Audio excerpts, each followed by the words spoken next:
दिन हमें शुभ लाभ सही में लिखना चाहिए, जिससे हमारे घर में हमेशा धन संपदा बनी रहती है, कभी भी माता लक्ष्मी की कमी हमारे घर में नहीं होती, जो कि पूज्य गुरु जी की कथा से सुन के बहुत अच्छे से बताऊंगा। बस एक बार लिखना होगा शुभ लाभ और आपके घर में हमेशा धन संपदा बनी रहेगी। ठीक है, कैसे करना है बहुत विस्तार से बताऊंगा, सिर्फ सुनते जाएं, समझने की कोशिश करिएगा।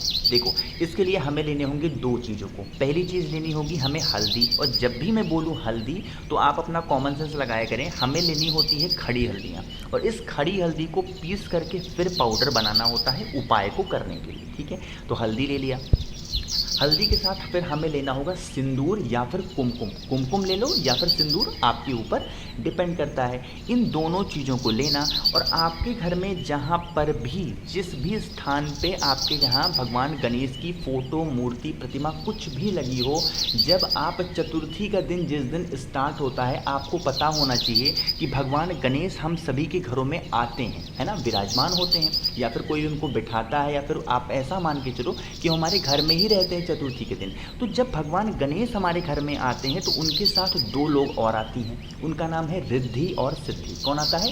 रिद्धि सिद्धि भी आती हैं। तो अब आपको एक काम करना होगा कि आपको जहाँ पर भी भगवान गणेश की फ़ोटो, मूर्ति, प्रतिमा हो, वहाँ पर आप चाहें तो 3 काम कर सकते हैं। 3 काम बताऊँगा, कोई भी एक काम करना होगा।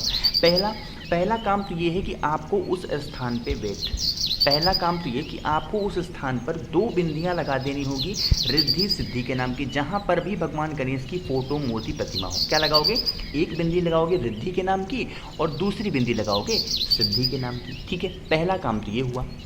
दूसरा काम होता है कि आपको यहाँ पे लिखना होता है श्री गणेशाय नमः। क्या लिखोगे? श्री गणेशाय नमः, ये दूसरा काम। तीसरा काम आपको लिखना होता है शुभ लाभ। जो 3 चीज़ें मैंने आपको बताई हैं, इनमें से कोई भी एक चीज़ आप लिख लो। क्या करो? कोई भी एक चीज़ आप लिख लो, चाहे तो शुभ लाभ लिख सकते हो, या फिर 2 बिंदियाँ लगा सकते हो, या फिर 2 स्वास्तिक बना सकते हो, या फिर श्री गणेशाय नमः लिख सकते हो। ये 4 चीज़ें मैंने आपको बताई, इन चारों में से कोई भी एक चीज़ लिख लेना। कहोगे भैया इसको लिखने से फ़ायदा क्या है? देखो, जैसे अभी तो हमारे घर में आ जाएंगे चतुर्थी के दिन भगवान गणेश, लेकिन ये तो जाएंगे भी तो जब इनका विसर्जन होगा। तो जब ये जाते हैं तो इनके साथ रिद्धि सिद्धि भी चली जाती है, और जब रिद्धि सिद्धि चली जाती है तो हमारे घर से धन संपदा भी चली जाती है। तो हमें भगवान गणेश को तो जाने देना है, क्योंकि इनका विसर्जन का टाइम हो जाता है, लेकिन रिद्धि सिद्धि को घर में रोक करके रखना होता है। तो इसीलिए हमें चाहे तो शुभ लाभ या फिर 2 बिंदियाँ रिद्धि सिद्धि की जब हम रख देते हैं, तो जब तक दीवार पे हमारे रिद्धि सिद्धि की 2 बिंदियाँ लगी रहती हैं, तब तक हमारे घर में धन संपदा बची रहती है, कभी भी धन की कमी नहीं होती है, और माता लक्ष्मी का वास हमारे घर में हमेशा बना रहता है। ठीक है, तो आप सभी लोगों को इस काम को ज़रूर करना है। आपके घर में भगवान गणेश की अगर चतुर्थी मनाया जाता हो तो भी, नहीं मनाया जाता है तो भी, आपको 2 बिंदियाँ रिद्धि सिद्धि के नाम की, या फिर शुभ लाभ, या फिर 2 स्वास्तिक, जो भी आपकी इच्छा हो आप कर सकते हैं। ठीक है, मन हो हल्दी से बना लो, मन हो स्वास्तिक से, मतलब कुमकुम रोली से बना लो, जैसे भी आपकी इच्छा हो। ठीक है, समझ में आई बात मेरी? चलो, अब यहीं पे हम लोग आगे बढ़ते हैं। यहाँ पे आगे बढ़ते हैं, हम सबको पता है कि जब हमारे यहाँ कोई पार्टी होती है, फंक्शन होता है ना, तो उसमें हमें सबसे इजी क्या लगता है? गिफ्ट देना। और उस गिफ्ट में हम क्या करते हैं? भगवान गणेश की फ़ोटो, मूर्ति, प्रतिमा या फिर कोई कैलेंडर गिफ्ट दे देते हैं। जैसे ही आपने गिफ्ट दिया, वैसे ही जिस भी इंसान को गिफ्ट दोगे, उनके यहाँ भी रिद्धि सिद्धि पहुँच जाती है, और माता लक्ष्मी की कमी आपके यहाँ होना स्टार्ट हो जाती है। कितने लोगों ने अभी तक भगवान गणेश की फ़ोटो, मूर्ति, प्रतिमा गिफ्ट दे रखी है किसी को? नीचे कमेंट सेक्शन में ज़रूर बताइएगा। गिफ्ट तो दे दिया, क्योंकि भैया अब हमने गिफ्ट दे दिया, अब हम क्या करें? इसका कोई सोल्यूशन है? सोल्यूशन, परेशान नहीं हो। देखो, आपको पता है कि अभी क्या चल रहा है? गणेश चतुर्थी कल से स्टार्ट हो जाएगा, और इनका विसर्जन होता है अनंत चतुर्दशी पे। तो गणेश चतुर्थी से स्टार्ट करना और अनंत चतुर्दशी तक आपको क्या करना होगा? 2 समी के पत्ते डेली भगवान गणेश को समर्पित करने हैं, और उनसे क्षमा प्रार्थना करनी है कि हमसे गलती हो गई, हमें ज्ञान नहीं था कि हमें गिफ्ट नहीं करना चाहिए, हमें किसी को उपहार नहीं देना चाहिए, और हमने आपको दे दिया, जिसके लिए हम क्षमा प्रार्थी हैं। आप हमें माफ़ करें। कुछ अपने अकॉर्डिंग जैसे भी प्रार्थना करनी हो, जैसे भी माफ़ी याचना करनी हो, कर लेना। 2 समीपत्र प्रतिदिन चढ़ाओगे। अगर जिन भी भाई बहन के पास समीपत्र नहीं मिलता है, तो 2 चावल के दाने प्रतिदिन चढ़ाओगे भगवान गणेश को। चतुर्थी के दिन से स्टार्ट करना, और अनंत चतुर्दशी तक रेगुलर डेली आपको चढ़ाना है, बीच में गैप नहीं करना। आपके घर का कोई भी सदस्य चढ़ा सकता है, ऐसी कोई दिक्कत नहीं है, ठीक है, कोई भी चढ़ा सकता है।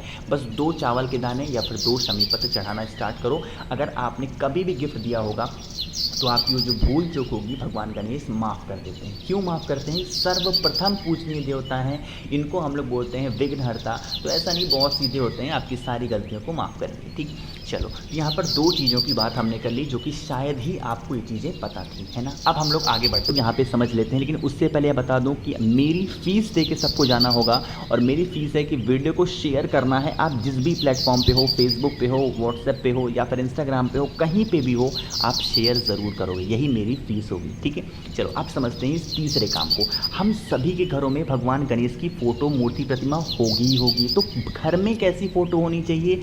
भगवान गणेश की जो सूंड होना वो होनी चाहिए राइट साइड, यानी कि भगवान गणेश की जो राइट साइड सूंड हो, ऐसी फ़ोटो, मूर्ति, प्रतिमा हमारे घर में होनी चाहिए। जो सूंड लेफ़्ट साइड होता है, वो लेफ़्ट साइड वाले सूंड की जो फ़ोटो रखी है, प्रतिमा रखते हैं, वो किसी बिजनेस वाले स्थान पे रखते हैं जहाँ पे हमारा व्यापार का स्थान होता है। लेकिन घर में जो हमारे फ़ोटो, मूर्ति, प्रतिमा होनी चाहिए, वो भगवान गणेश की जो सूंड होना वो राइट साइड होनी चाहिए। ये चीज़ें भी आपको पता होनी चाहिए।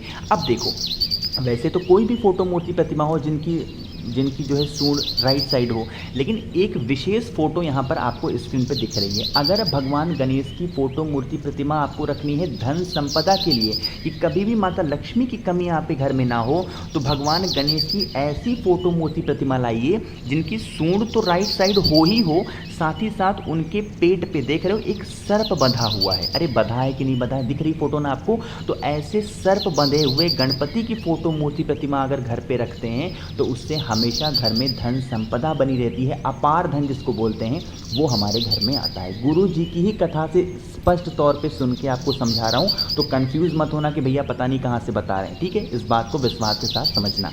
ठीक, तो अगर नहीं है ना, तो आपके पास अगर मान लो कि नहीं है कि भैया हमारे यहाँ तो जो भगवान गणेश हैं उनके पास में तो नहीं है, तो आप क्या करेंगे, एक जनेऊ खरीद के ले आना मार्केट से, और वो जनेऊ इनके पेट पे ऐसे बांध देना, है ना।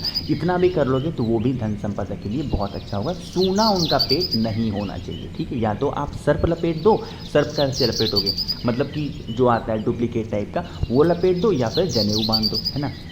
चलो, तो 3 चीज़ें तो क्लियर हो गई हैं। अब हम लोग आगे बढ़ लेते हैं इस वीडियो में, जो सबसे स्पष्ट तौर पर उपाय करने वाला है। चौथा पॉइंट जो आपको जानना बहुत ज़रूरी है। अब वो चौथी चीज़ कौन सी है? हम सबको पता है कि भगवान गणेश को जो दूर्वा होती है बहुत प्रिय है, लेकिन अब दूर्वा का उपाय कैसे करना है, उससे पहले छोटा सा काम, वीडियो को करेंगे लाइक। जितने भी भाई बहन मेरी इस आवाज़ को पहली बार सुन रहे हैं, अचानक से चैनल पे आ गए हैं, तो चैनल को सब्सक्राइब करेंगे। ठीक है, देखो स्क्रीन पर यहाँ पर आपको बहुत सारी दूर्वा दिख रही है ना, तो हमें भी बहुत सारी दूर्वा चाहिए। क्यों चाहिए? क्योंकि हमें चाहिए होगा 108 बंडल। अब बंडल कैसे बनाओगे? हमें 21 दूर्वा की 108 बंडल चाहिए होगा। जैसे ये जो बंडल आपको दिख रहा है, इसमें कितनी दूर्वा होगी? इसमें होगी 21 दूर्वा। इसी तरीके से हमें 21 यानी 21 दूर्वा की 108 बंडल चाहिए। जब आप 108 बंडल बना लो तो उसकी कुछ इस तरीके से माला बना लोगे। कैसे बनी हुई है ना, यानी कि इसमें कितनी दूर्वा है? 21, इसमें कितनी है? 21, इसमें कितनी, यानी कि हर एक दूर्वा के बंडल में कितनी दूर्वा है? 21 दूर्वा की 108 बंडल बनाओगे। उनकी माला बनाना। जिस कामना से उपाय को कर रहे हो, उस कामना से लेके चले जाना भगवान गणेश के मंदिर में, और अपनी कामना कहते हुए उस दूर्वा की माला को भगवान गणेश को चतुर्थी तिथि के दिन शाम के टाइम पे प्रदोष काल में समर्पित कर देना। जिस कामना से उपाय को करोगे ना, वो सारे विशेष, सारी इच्छाएं पूरी ज़रूर होंगी, है ना। कोशिश की इस पूरी वीडियो में मैंने आप सभी को बहुत अच्छी जानकारी देने की, शुभ लाभ कैसे लिखना है, क्यों लिखते हैं, सारी जानकारी दे दी है। तो वीडियो पसंद आई हो तो लाइक करिएगा। कुछ पूछना हो, नहीं समझ में आया, नीचे कमेंट सेक्शन में पूछें। जितने भी भाई बहन मेरी आवाज़ पहली बार सुन रहे हैं तो चैनल को सब्सक्राइब करिएगा। ओम नमः शिवाय, जय महाकाल।